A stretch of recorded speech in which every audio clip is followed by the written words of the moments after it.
Poomala eco tourism village പദ്ധതിയുടെ ഭാഗമായി നവീകരിച്ച കുട്ടികളുടെ പാർക്കും കമ്മ്യൂണിറ്റി ഹാളും പൊതുമരാമത്ത് ടൂറിസം വകുപ്പ് മന്ത്രി ടി.എ. മുഹമ്മദ് റിയാസ് ഉദ്ഘാടനം ചെയ്തു. ഓൺലൈനായാണ് മന്ത്രി ചടങ്ങിൽ സംബന്ധിച്ചത്. Xavier Chittilappilly MLA. ചടങ്ങിൽ അധ്യക്ഷത വഹിച്ചു.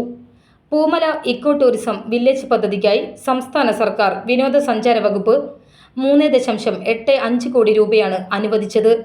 അത്താണി സിൽക്കാണ് പദ്ധതിയുടെ നിർവഹണ ഏജൻസി.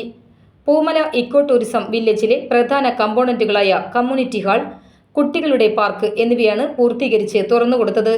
ഇതോടെ 2.5 കോടി രൂപയുടെ പ്രവൃത്തികൾ പൂർത്തിയായി.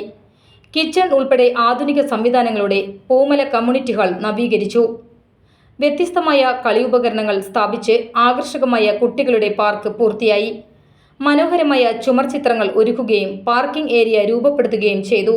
ഡാം സൈറ്റിലെ എല്ലാ സ്ഥലവും പ്രയോജനപ്പെടുത്തും വിധം ലാൻഡ്സ്കേപ്പിംഗ് നിർവഹിച്ചു.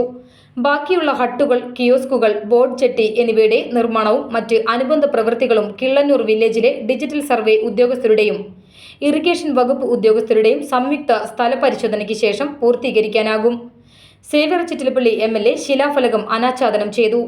തൃശൂർ ജില്ലാ panchayat president Mary Thomas, Mulangunnathukavu ഗ്രാമപഞ്ചായത്ത് president advocate Sindhu Ajaykumar, vice president Soni Sunny, വികസനകാര്യ standing committee chairperson Bindu Ramesh, ക്ഷേമകാര്യ standing committee chairperson V. Surendranath, Puzhakkal block panchayat അംഗം എം. ഹരിദാസ്, മുൻ ഗ്രാമപഞ്ചായത്ത് പ്രസിഡന്റ് ബിന്ദു ബെന്നി, മുൻ പഞ്ചായത്ത് സ്ഥിരം സമിതി അധ്യക്ഷ ഫ്രാൻസി ഫ്രാൻസിസ്, തിരൂർ സർവീസ് സഹകരണ ബാങ്ക് പ്രസിഡന്റ് എ.എൻ. കൃഷ്ണകുമാർ, രാഷ്ട്രീയ പാർട്ടി പ്രതിനിധികളായ K. Ramesh, A R. Rajiraj, Poomala tourism സഹകരണ സംഘം president Subhash I S., PTMC president Charlie Chittilappilly, PTPC അംഗം കെ.വി. തമ്പി, ജില്ലാ tourism promotion council secretary Silbert Jose S V., tourism deputy director T C. Manoj എന്നിവർ സംസാരിച്ചു.